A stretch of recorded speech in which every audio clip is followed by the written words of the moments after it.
The silence was the first thing that truly broke her. Not the thunder of the gunshot that had echoed from the direction of the riverbank, not the frantic neighing of a horse without its rider, and not even the gut-wrenching wail that had torn from her own throat upon seeing Jedediah's lifeless form sprawled in the mud, his hands still loosely clutching a half-pan sieve of worthless river stones. It was the silence that followed, a profound and hollow quiet that consumed their homestead and, most of all, the forge. For 10 years, the rhythmic clang of Jedediah's hammer against steel had been the heartbeat of their life. It was the first sound Alara heard at dawn and the last she heard before the coyotes began their nightly chorus. That hammer had forged everything they owned, from the sturdy hinges on their cabin door to the intricate iron rows he had crafted for their 5th anniversary. Its petals so delicate they seemed to tremble in the breeze. The forge was Jedediah's strong hot and life-giving. Now, it stood cold. The great leather bellows, which he used to laughingly call the lungs of his workshop, were still and deflated. The anvil, a colossal block of iron that had sung under his touch, was mute. Alara stood in the doorway of the forge, a ghost in her own home. Her black mourning dress, stark against the red dust that coated everything, was already starting to fray at the hem. It had been a week since Sheriff Brody and his deputy had brought Jed back, slung over his own saddle. "A tragic accident, ma'am," Brody had said, his eyes not quite meeting hers. "Must have been a claim jumper. Ambusher's shot. We'll look into it, of course. Look into it." The words were as empty as the promises of rain in a drought. Redemption wasn't a town of justice, it was a town of transactions, and the only currency that mattered was power, a currency minted exclusively by one man, Silas the Vulture Kane. Kane owned the saloon, the general store, the livery, and, it was said, the sheriff himself. He was a man who circled opportunity like his namesake circled a dying beast. For months, he had been trying to buy their land. The small creek that ran through their property, the very creek where Jedediah had been panning for color when he was murdered, was rumored to run richer further upstream, closer to the foothills Kane was trying to control. Jedediah, a man as unbending as the iron he worked, had refused. "This land is not for sale, Mr. Kane," he'd said, his voice as firm as a hammer strike. "What's built with a man's own two hands has no price." Alara's hands, now raw from scrubbing Jed's blood from the floorboards, clenched into fists. An accident. A claim jumper. No. This was a message, delivered with the cold efficiency of a hired gun. The town knew it. She could see it in the pitying glances that slid away from her too quickly, in the whispers that died when she entered the general store, in the way folks would cross the dusty street to avoid walking past her homestead. They were afraid. Their fear was a suffocating blanket, and they were content to huddle under it, so long as the cold touch of Silas Kane didn't fall on them necks. Her grief in those first few days was a raw, physical thing, a sickness that left her weak and hollowed out. She would wander from the silent cabin to the cold forge, her hand tracing the handle of Jed's favorite hammer, the wood worn smooth by his grip. She'd sit on the anvil, the cold iron seeping into her bones, and stare at the empty space where he should have been. The world had become a monochrome landscape of loss. But as the days bled into a week, something else began to curdle in the pit of her stomach, mixing with the sorrow. It was a hot, bitter thing. It was rage. It sparked to life when she saw Deputy Finch laughing outside the saloon, his head thrown back, not a care in the world. It flared when she overheard two of Kane's ranch hands bragging about how their boss would soon own the whole valley. It burned brightest when Sheriff Brody tipped his hat to her, his expression one of practiced solemnity, and asked if she'd given any more thought to moving on. Moving on. As if her life with Jed was a trail stop, a temporary camp to be abandoned. As if the roots they had put down into this unforgiving soil could simply be pulled up. That evening, the 7th since Jedediah's death, the rage finally boiled over. The sun was bleeding across the horizon, painting the sky in violent hues of orange and purple. Alara stood before the forge, its gaping maw dark and lifeless. An idea, terrifying and yet righteous, began to form in her mind. Grief had hollowed her out, yes, but it had also carved new space inside her, a space that was now being filled with a cold, hard purpose. Jedediah had taught her things. He was a man who believed in sharing his craft, and the beauty of shaping something raw into something useful, something strong. He had taught her how to read the heat of the coals, how to know the precise moment when the iron was ready to bend to her will. He had taught her the difference in weight and balance between a rounding hammer and a flatter, how to deliver a blow that was both powerful and precise. "The hammer doesn't do the work, Laura," he used to say, his face lit by the glow of the furnace. "It's just a tool. The will is what shapes the steel." Her will. It had been bent, beaten, and nearly broken. But now, it was being reheated in the furnace of her fury. With movements that felt both foreign and deeply familiar, she began to work. She hauled buckets of coal, her muscles screaming in protest. She worked the bellows, her breaths coming in harsh gasps that matched the wheezing of the leather lungs as they pushed air into the furnace.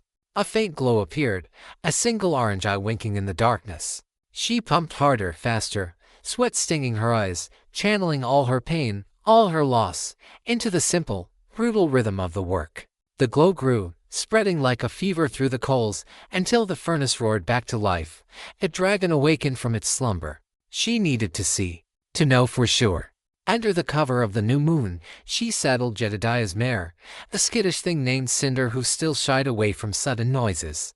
Laura, however, was no longer skittish. She was a creature of singular purpose. She rode not towards town, but along the creek, her eyes scanning the ground. It didn't take long. Jed was a careful man. He wasn't shot by a random drifter. There, pressed into the damp earth near where he had fallen, were the tracks. 2 sets. One was a heavy work boot, common enough. The other was distinctive, a high-heeled riding boot with a nick taken out of the left heel. She had seen those boots before. They belonged to a man named Court, one of Kane's most vicious enforcers, a man with cold, dead eyes and a cruel twist to his lips. He was the one who had delivered Kane's final offer for the land, his hand resting casually on the butt of his pistol. The proof settled in her soul, not with a crash, but with the quiet, final click of a lock falling into place. It was Kane. It was Court. It was the sheriff who covered for them. It was the whole damn town that allowed it. Returning to the homestead, she didn't unsaddle Cinder. She walked directly to the forge, the roaring heat a welcome embrace against the chill in her heart. She found the piece of steel Jedediah had been saving for a special project, a new plowshare he'd planned to forge for the spring planting. It was a fine piece of high-carbon steel, bought at great expense. Perfect. She thrust the ingot into the heart of the fire. As she worked the bellows, watching the metal begin to glow, an image of Jedediah's face swam in the flame's easy smile, the crinkles around his eyes, the way he would wipe a smudge of soot from her cheek with his thumb. Tears streamed down her face, hissing as they evaporated in the heat. But these were not the tears of a helpless victim. They were tears of transformation.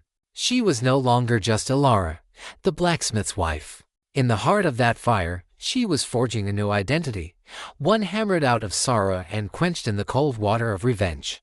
She pulled the glowing steel from the furnace. It shone with an almost holy light, a captured piece of the sun. Laying it on the anvil, she picked up Jedediah's favorite hammer. It felt impossibly heavy, yet perfectly balanced in her hand. For a moment, she held it poised, the silence of the last week stretching into an eternity.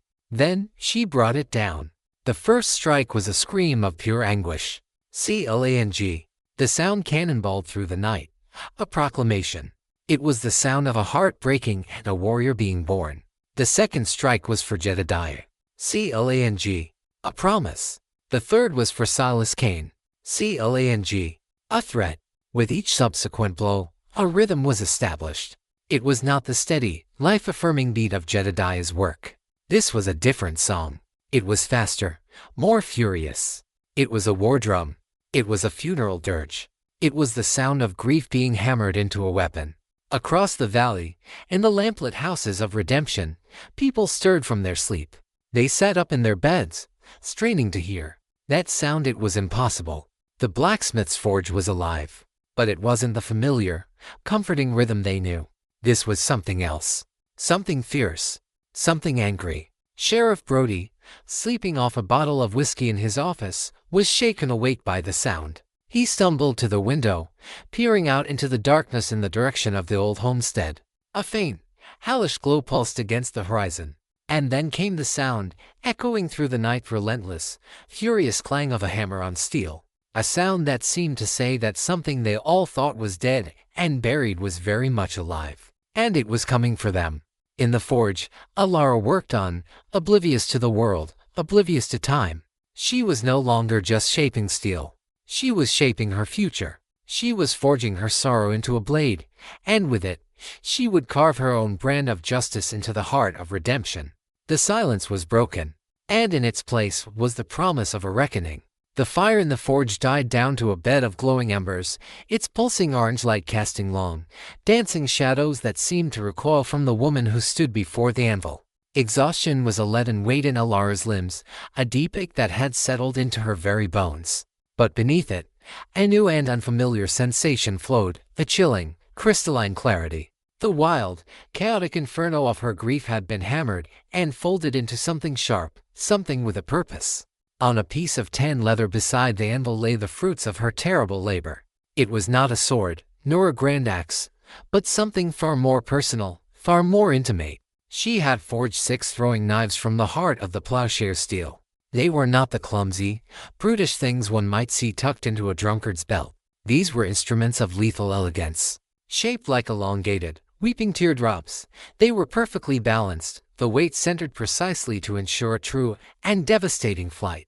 The pointed ends were honed to a razor's edge, while the wider, rounded tops fit snugly in her palm, as if they were extensions of her own will. She had quenched them not just in water, but in a brine of salt and her own tears, a ritual of sorrow and rage that seemed to imbue the metal with a cold and forgiving spirit. Alongside the knives lay Jedediah's old riveting hammer. She had worked on it last, her movements precise and deliberate. She sawed several inches off the hickory handle, shortening it for speed and close quarters use. She wrapped the new, shorter grip in strips of worn leather, ensuring it would not slip from a sweaty or bloodied hand. At the base of the handle, she drilled a hole and threaded a leather loop, a simple modification that transformed the tool of a craftsman into the weapon of a killer, allowing it to be spun and secured on her wrist. It was a brutal, intimate weapon, a far cry from the distant death of a firearm. It was a weapon that required you to look your enemy in the eye. As the first hints of a gray dawn filtered through the grime-caked windows of the forge, Alara gathered her creations. She did not sleep. Sleep was a luxury for those with peaceful minds. Instead, she moved about her silent cabin, her actions methodical. She packed a small satchel with dry jerky, a water skin, and a whetstone. She traded her morning dress for Jedediah's old work trousers and a dark, homespun tunic, clothing that allowed for silent movement and blended with the shadows.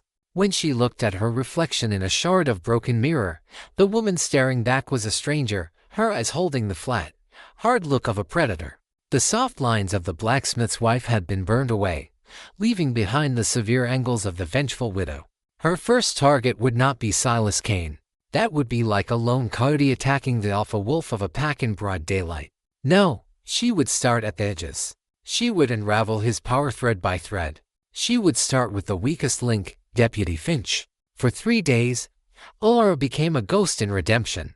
The very people who had once greeted her with warm smiles now averted their gazes, their pity and fear making her invisible.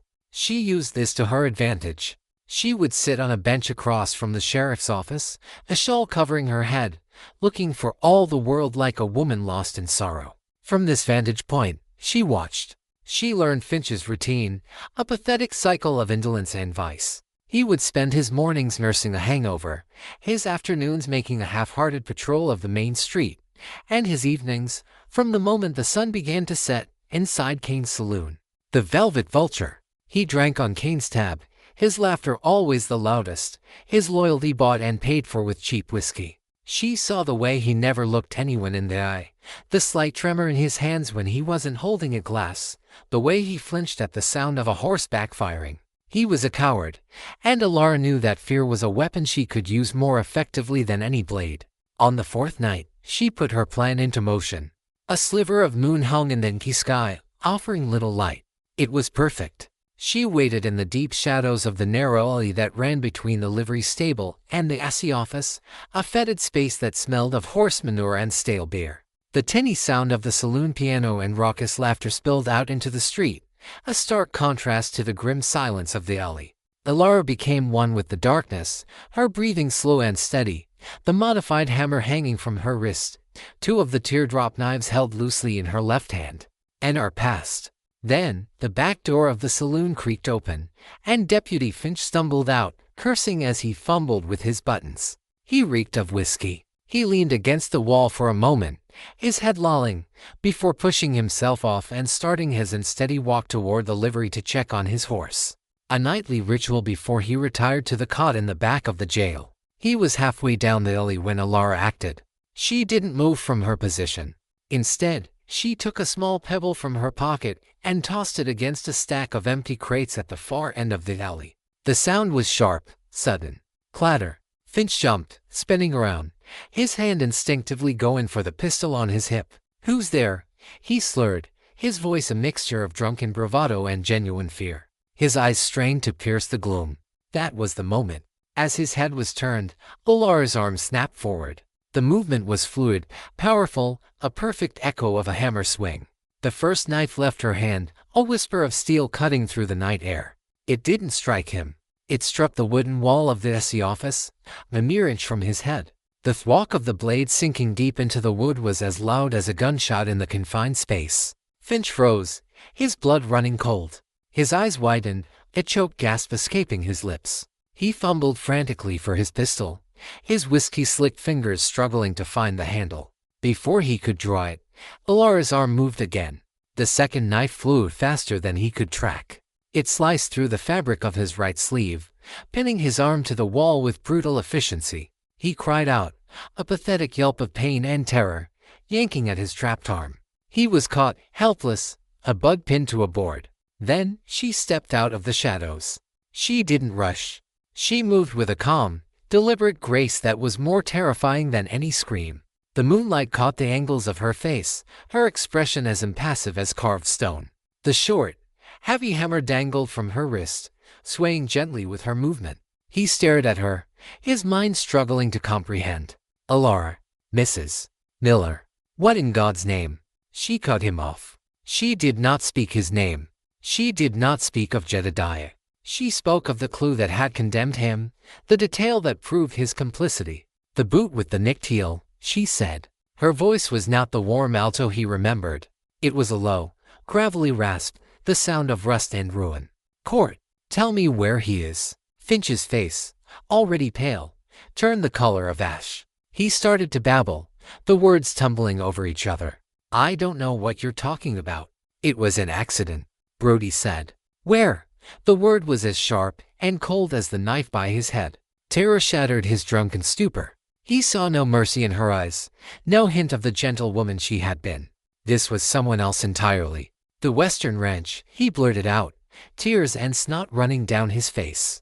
Kane's Western spread. He's overseeing a big cattle shipment, moving it south through the old canyon. He's been out there for 2 days. Please, Alara, for God's sake, I've got a family. Alara simply stared at him for a long moment, her contempt a palpable force. She had what she needed. Without another word, she stepped forward. Finch flinched, expecting a killing blow from the hammer. Instead, she calmly placed her hand on the rounded end of the knife penning his sleeve and pulled it free with a sharp tug. Then, she walked to the knife quivering by his head and retrieved it as well. She wiped both blades clean on his shirt, the gesture one of ultimate disdain. She turned and melted back into the darkness from which she came, leaving him slumped against the wall, a whimpering, sobbing wreck, his arm bleeding freely, his sense of safety and authority utterly destroyed. She had not taken his life. She had taken his nerve. And she had sent a message back to the heart of Kane's empire. The whisper of steel had been heard, and it was a promise of the storm to come. A direct assault on Silas Kane's well-guarded ranch would be suicide, and Alara knew it.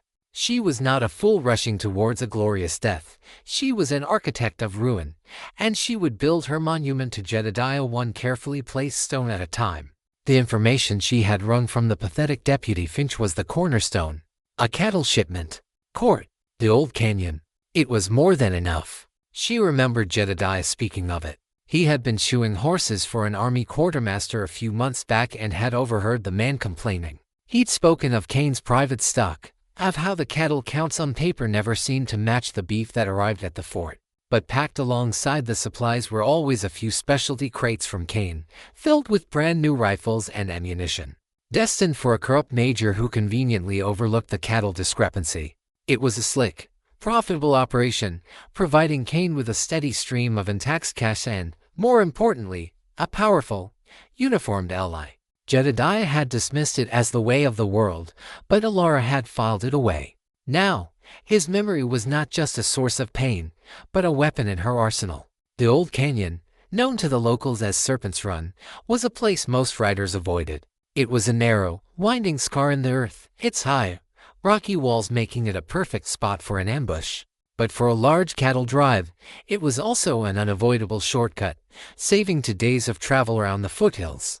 Cain, a man who valued profit over the safety of his hired hands, would undoubtedly force the route. Alara knew this land.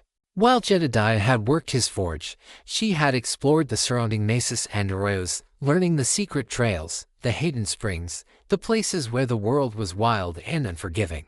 She rode Cinder not to the mouth of the canyon, but to its rim, her mind already mapping out the terrain, seeing it not as a landscape, but as a weapon.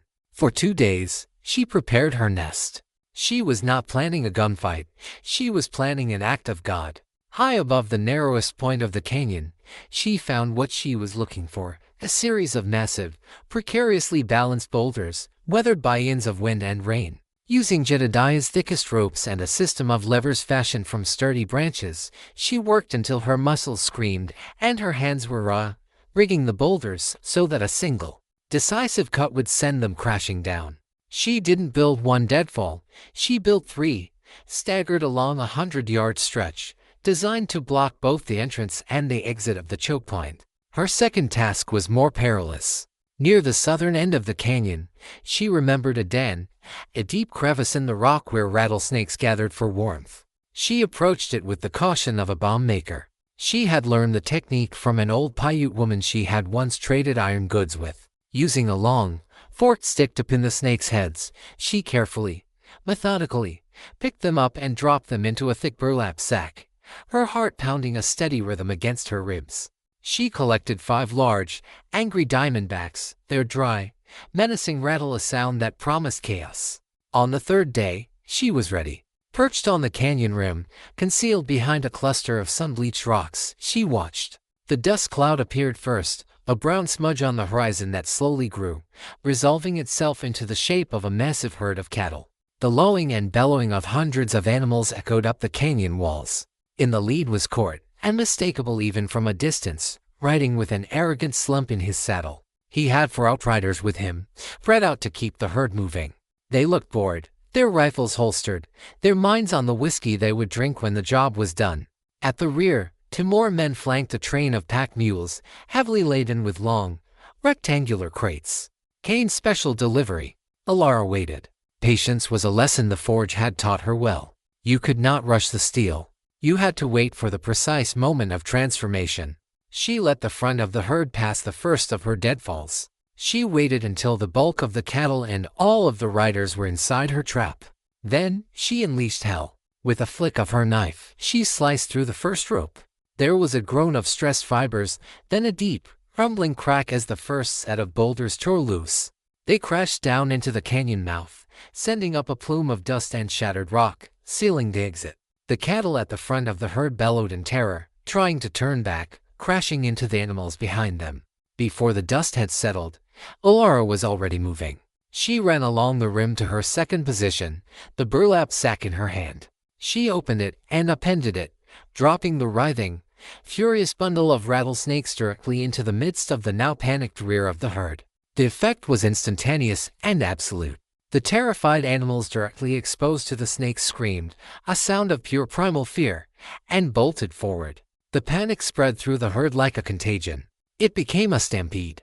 The narrow canyon became a river of terrified, thundering flesh and horns, a chaotic, unstoppable force.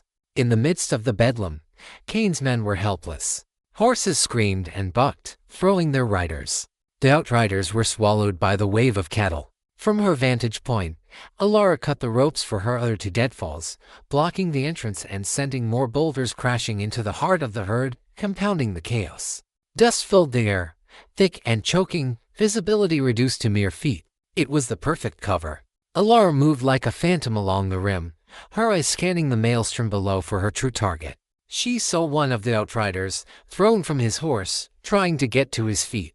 A teardrop knife flew from the dust cloud above, embedding itself in his thigh. He collapsed screaming, before being swept away by the tide of cattle. She saw another, trying to control his terrified mount. A knife pierced the thick muscle of his shoulder, and his rifle clattered to the ground. She was not killing them. She was dismantling them, taking them out of the fight with the cold precision of a surgeon. Finally, she saw him. Court. He was a skilled horseman, managing to stay mounted, his face a mask of fury and confusion as he fought to control his horse and draw his pistol. He was looking for an enemy, a gunman on the ridge. He never expected the attack to come from so close. Alara used a natural rock formation to slide down into the canyon, landing silently on a ledge just 10 feet above him. He heard the scrape of her boots on the stone and looked up. For a moment, his face registered only disbelief. The blacksmith's widow. Here. Then, as he saw the cold fire in her eyes and the bloody knife in her hand, disbelief curdled into raw fear. He raised his pistol, but he was aiming up from a bucking horse, his target a shadow against the sky. She was poised, balanced, her fury focused to a single point. She threw before he could fire. The knife flew true, sinking deep into the meat of his right shoulder. A strangled cry of pain escaped his lips, his fingers spasming, and the pistol fell from his grasp. Before he could even react, a second knife pinned his left hand to the pommel of his saddle. He was trapped, disarmed, and utterly at her mercy. She leaped down from the ledge, landing with a soft thud. She walked toward him through the swirling dust and the chaos of the stampede, the modified hammer held loosely at her side. She was no longer a ghost. She was a reckoning made flesh. He stared at her, his breath coming in ragged gasps. "You," he choked out. "This is for Jedediah," she said, her voice cutting cleanly through the noise. It was not a shout. It was a simple statement of fact. He braced himself for the killing blow. It never came. Alara raised the hammer, but she didn't aim for his head. She brought the flat, heavy face of it down with all her strength onto his right hand, the one pinned to the saddle. There was a sickening crunch of bone and cartilage. Court screamed, "Ura!" animal sound of pure agony that was almost lost in the thunder of the herd. She let him scream. She walked past him to the pack mules, which were bucking in terror. With the claw end of her hammer, she pried open one of the crates. Inside, nestled in straw, were brand new Winchester rifles, their wood polished, their steel gleaming. The proof of Cain's corruption. She took one rifle and a single box of ammunition. Then, without a backward glance at the maimed and broken man who had murdered her husband, she scaled the canyon wall and disappeared into the rocks, leaving behind a scene of utter devastation. She left Court alive. A dead man tells no tales. A maimed man, his gun hand shattered beyond repair, was a living, breathing message to Silas Cain. A message that said the vengeful widow was not just a myth, and her justice was only just beginning. News of the disaster in Serpent's Run did not just reach Redemption, it crashed upon it. The few surviving, terrified cowhands who limped back to town told wild, incoherent stories.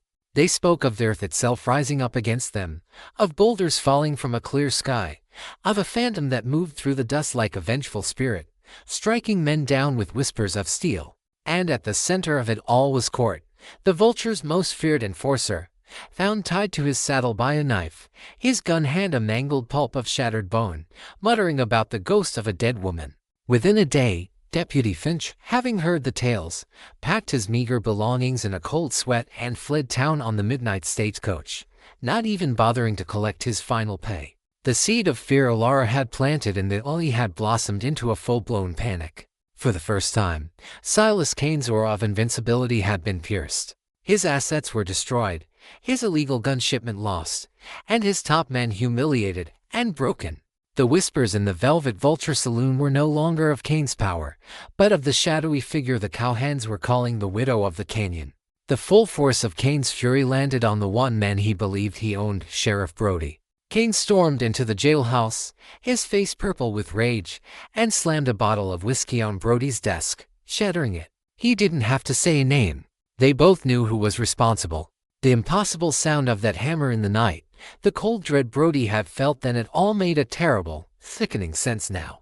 Sheriff Brody was a man drowning in his own compromises. He had come to redemption with ideals, a shiny badge, and a belief in the law. But the town's harsh realities, and the easy comfort of Kane's gold, had slowly corroded him. He'd started by looking the other way on small things, a stat card game, a bit of smuggled liquor. Then came the bigger things, false testimonies, intimidation of homesteaders. Covering up Jedediah Miller's murder had been the final, damning step. He had told himself it was for the good of the town, to avoid a war with Kane. But as he looked at the shards of glass and spreading pool of whiskey on his desk, he knew he had sold his soul to keep the peace, and now a war had come for him anyway. Driven by a combination of Kane's threats and a desperate, gut-twisting fear, Brody made a decision. He had to face her. Not to arrest her thought was laughable. He had no evidence that would stand, and frankly, he doubted he could take her. He had to reason with her, intimidate her, scare her into stopping before she brought Kane's entire wrath down on all of them. He rode out to the Miller homestead, the setting sun at his back, trying to gather the tattered remnants of his authority around him like a cloak. The place was eerily quiet. The cabin was dark, but a low, orange glow emanated from the forge. He dismounted, his boots crunching on the dusty ground, the sound unnaturally loud. He found her there.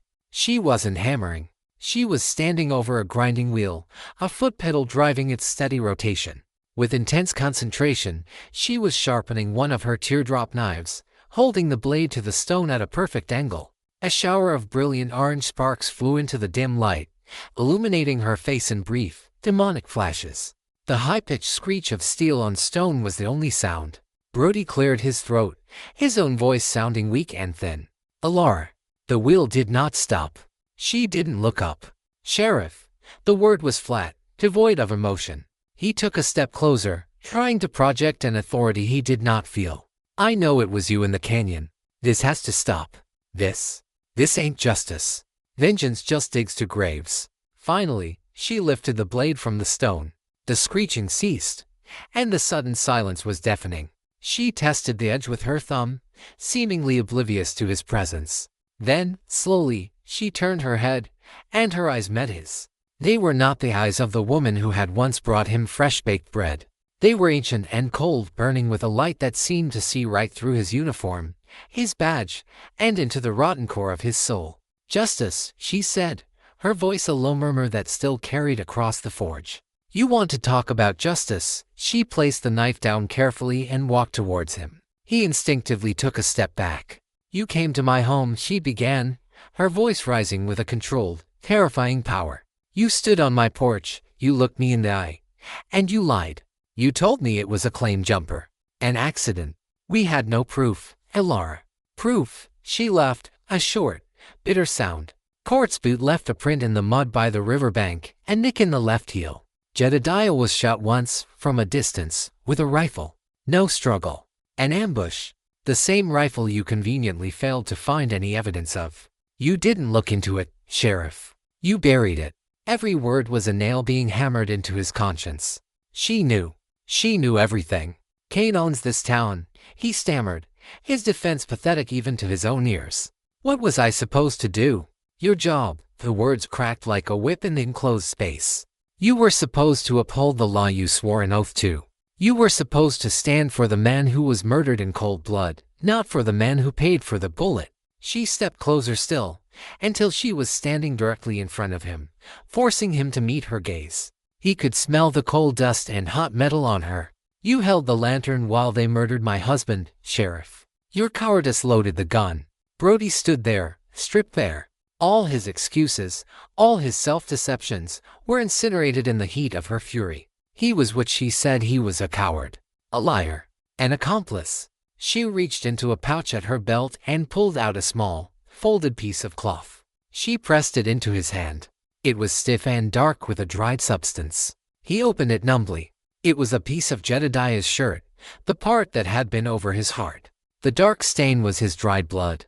"That is all I have left of him," she whispered, her voice now breaking with a raw, undeniable pain that was more intimidating than her anger. "Silas Kane took his life. Court took his last breath. But you, Sheriff Brody, you tried to take his dignity. You tried to make his death meaningless." She stepped back, her point made. So you have a choice to make, Sheriff. You can keep wearing that badge as a collar for Silas Kane, or you can remember what it's supposed to mean. You can stand with the law, or you can stand aside. But what you will not do is stand in my way. He couldn't speak. There was nothing to say. He had been weighed, measured, and found wanting. He turned, defeated, and stumbled out of the forge into the twilight. He rode back to town in a daze, the weight of his failure crushing him. He walked into his office, the smell of stale whiskey still hanging in the air. He sat down heavily in his chair and stared at the tin badge sitting on his desk.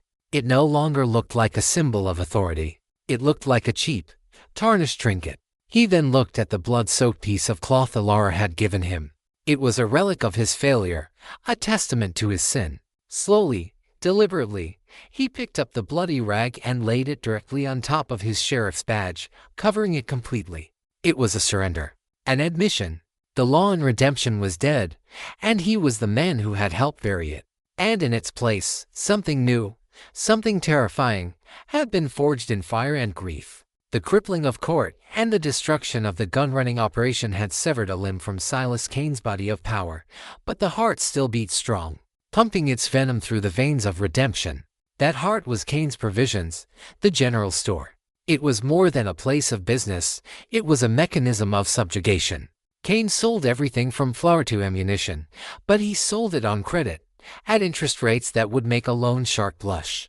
Nearly every family in town was indebted to him, their names carefully inscribed in his ledger, system of paper and ink servitude more effective than any iron chain.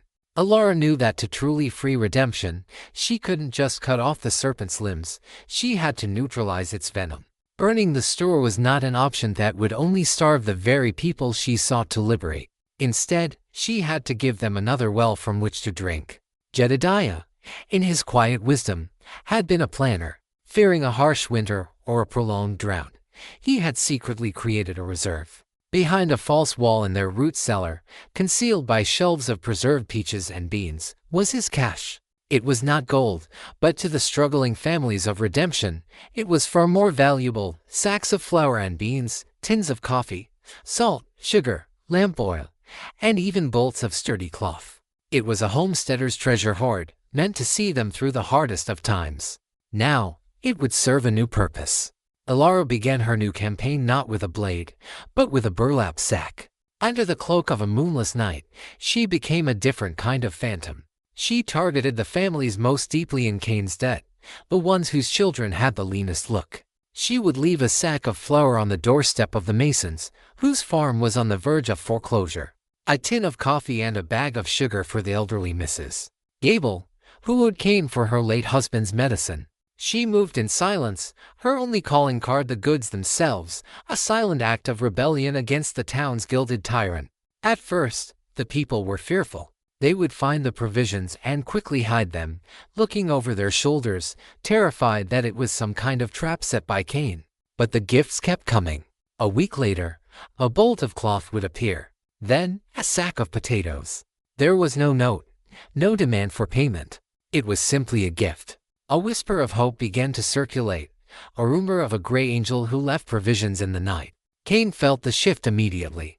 People were buying less. A few, emboldened by their small, newfound security, even managed to pay off a sliver of their debt instead of sinking deeper. It was a small change, a few coins here and there, but Kane's power was built on the certainty of his control. That certainty was now eroding. He lowered his prices, a move that shocked the town, but people were wary. They had seen the vulture's generosity before. It always came with a hidden hook. They continued to accept the anonymous gifts, their loyalty quietly shifting from the man who owned them to the shadow that was trying to free them. Alara's war had changed. It was no longer just about breaking the guilty, it was about lifting the oppressed. She was poisoning Kane's well of control not with arsenic, but with hope. And she was discovering that hope, in its own way, could be as powerful a weapon as any blade she could forge. Silas Kane was not a man to be undone by charity. With his profits dwindling and his authority being challenged by a ghost, he unleashed his next weapon: words. He couldn't fight a phantom with bullets, so he would fight her with lies. He started the campaign himself, leaning against the bar in the Velvet Vulture, his voice laced with feigned concern. He spoke of the unfortunate Alara Miller, driven mad by grief. He suggested the attacks were random acts of a lunatic, a danger to the very fabric of the town. She was a sweet woman, he'd say, shaking his head mournfully, but loss can shatter a mind. What's to stop her from turning on any one of you next? His paid men spread the poison further. They whispered in the livery, at the blacksmith's now run by a nervous journeyman Kane had brought in the line at the post office. They painted Alara as a killer, a witch who communed with darkness. They twisted her righteous anger into unhinged madness. Fear was Kane's oldest and most reliable tool, and he wielded it with an expert hand. The town, already on edge, began to fracture. Some saw the truth, especially those who had received the anonymous gifts. They remembered Jedediah's kindness and saw his spirit in the Grey Angel's actions. But many others, particularly those less indebted to Kane or more prone to fear, began to believe the lies. Doors were bolted earlier at night. Parents warned their children not to stray. The pity they once felt for the grieving widow was curdling into suspicion and dread. Alara felt the change. She saw it in the way people would now hurry past her homestead, their eyes averted not in pity, but in fear. She knew this was a battle she couldn't win with knives or hammers. But she wasn't entirely alone. Gus, the old, weary bartender at the Velvet Vulture, had known and respected Jedediah.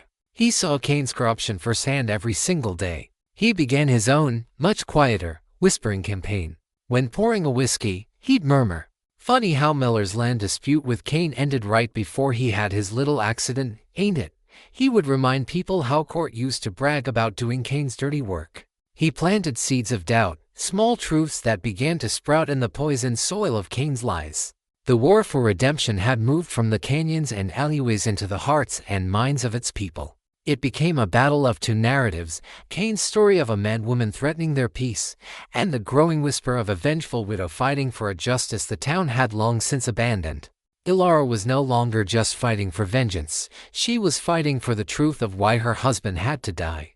Sheriff Brody was a haunted man. He did his job by rote, a hollow shell going through the motions of law enforcement. Alara's words in the forge had shattered his carefully constructed world of denial, and the piece of Jedediah's bloody shirt, which he now kept locked in his desk drawer, was a constant, damning indictment of his cowardice. The pressure from Kane was relentless. "Find her, Brody," Kane would snarl, his face a mask of cold fury. "I don't care how you do it. Bring me the widow, dead or alive. Prove you're still worth the money I pay you." Every order felt like another shovel of dirt on the grave of his soul. He was trapped between the monster he had enabled and the righteous fury of the woman he had wronged. The turning point came on a Tuesday afternoon. Rummaging through his desk for a bottle, his fingers brushed against an old, forgotten evidence box. It was from Jedediah's murder. He had collected a few items from the scene for show, then promptly filed them away. Driven by a sudden, desperate need to see, he opened it. Inside, among the river stones and a torn piece of Jed's shirt, was a single, spent rifle casing. A .44 caliber.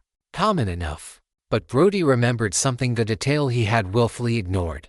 The day before the murder, Court had been in his office, bragging about the new custom Winchester rifle Kane had bought him. Brody had even handled it. He remembered the caliber. It was a .40. It wasn't definitive proof, but it was a link, a piece of the truth he had deliberately buried. Staring at the small brass casing, Brody finally made a choice. He could not undo the wrong he had done, but he would not perpetuate it any longer. His redemption wouldn't come from a church pew, it would come from action.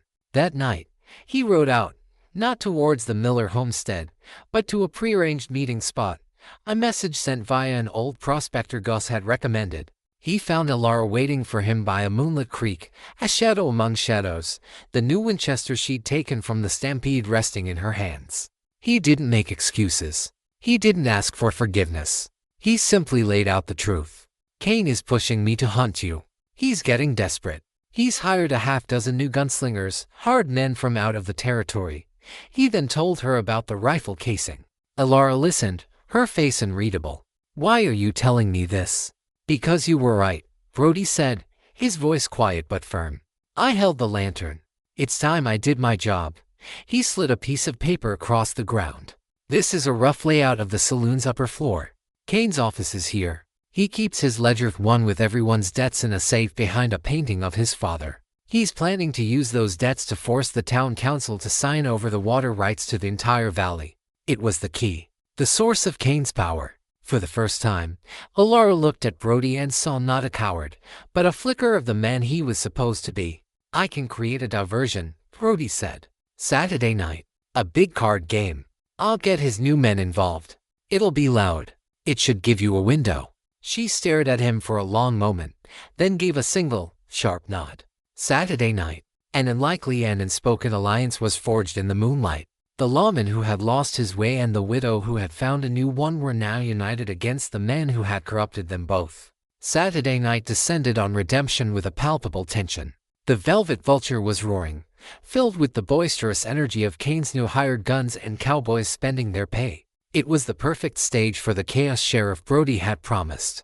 Alara, dressed in dark clothes, her face smudged with soot, moved through the back alleys like a wraith. She was armed with her knives, her hammer, and a new set of tools, a small pry bar and a series of thin, hardened steel picks she had forged herself, tools for a different kind of violence. Inside the saloon, Brody initiated his plan. He accused one of Kane's new guns, a brute named Harker, of cheating at poker. The accusation was an open challenge, a spark thrown into a powder keg. Harker, full of whiskey and arrogance, kicked back his chair. Fists flew. Within seconds, the saloon devolved into a full-scale brawl, a symphony of splintering wood, shattering glass, and roared curses. Kane, furious, was drawn from his office to quell the riot among his own men. It was the diversion Alara needed. She scaled a drainpipe to the saloon's second-floor balcony, slipping through the unlocked door to Kane's private rooms. The office reeked of stale cigar smoke and expensive whiskey. It was the room of a king. Following Brody's instructions, she found the oil painting of a grim-faced Menken's father. Behind it was a large, black iron safe. She went to work. Jedediah had once repaired a similar safe for the bank and had explained the mechanics to her, fascinated by the intricate puzzle of tumblers and pins. "It's just metal, Alara," he'd said. "Listen to it, feel it, and it will tell you its secrets." She pressed her ear to the cold iron door, her picks delicate in her hands. She listened, turning the dial, feeling for the faint click as each tumbler fell into place. The brawl downstairs was a perfect cover for any noise she made. 1 click, 2, 3. On the 4th, there was a heavy thunk as the bolt disengaged. She pulled the heavy door open. Inside was not gold, but stacks of paper. And there, on top, was a thick, leather-bound book, Kane's ledger. She grabbed it, but she didn't just flee. That was not the plan. She carried the ledger back to the balcony. Below, the brawl had spilled into the street. Kane and Brody were trying to restore order. The whole town was watching. Silas Kane, Alara's voice, amplified by the night's stillness, cut through the din. Every head turned. There she stood on the balcony, a figure of judgment against the lamplight, holding the ledger aloft for all to see. Kane's face went white with fury and disbelief. "For 10 years, you have held this town in bondage," she cried. "You have used debt and fear as your weapons. You have bled these people dry. This is not a ledger. It is a book of sins. And tonight, those sins will be burned away." With that, she opened the ledger and, using a match, lit the first page. She held it until the flame caught, then dropped the burning book into the middle of the dusty street. Page by page, the record of the town's servitude turned to black, curling ash. The crowd watched, mesmerized, as the flames consumed their debts, their fear, their obligation to the man who had owned them. It was a baptism by fire. The spell was broken. Watching his power turn to ash in the street, something inside Silas Kane snapped. The cold, calculating businessman was consumed by the cornered, rabid animal. With his ledger gone, his authority was a ghost. All he had left was brute force. "Kill her," he screamed at his men, his voice raw with hatred. $1,000 to the man who brings me her head." The brawl forgotten, his hired guns drew their pistols, their eyes gleaming with greed. The townspeople scattered, screaming, diving for cover. Sheriff Brody drew his own weapon, his face set. "It's over, Kane. It's over when she's dead," Kane shrieked, pulling his own silver-inlaid Colt and firing wildly at the balcony. Ilara was already gone, leaping from the balcony onto the roof of the adjacent building. The final battle had begun. It was not a duel. It was a war for the main street of redemption. Kane's men fanned out, taking cover behind water troughs and wagons. But something had changed in the town. As the first shots rang out, a window on the second floor of the hotel opened, and Mr. Mason, the farmer Ilara had saved from foreclosure, leveled an old hunting rifle and fired, sending one of Kane's men staggering back. From an alley, Gus the bartender emerged with a double-barreled shotgun. A door was kicked open, and two brothers whose dead had been erased joined the fray. The people of redemption, freed from their chains and inspired by the widow's defiance and the sheriff's stand, were fighting back. They were fighting for their own town. Ilara moved across the rooftops, a deadly and elusive figure. She used her knives not to kill, but to disarm and disable, her throws precise and devastating.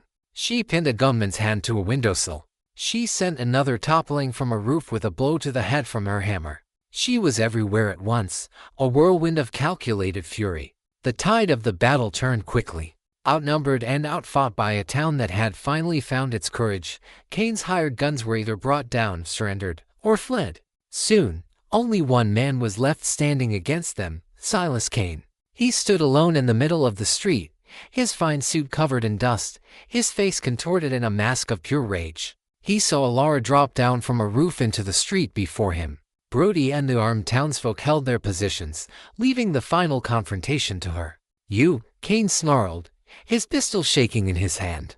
"You ruin everything.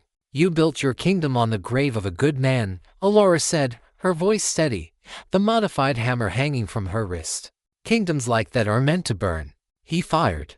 The shot went wide. He was a man of threats and influence, not a true gunman. Ilara did not draw a weapon.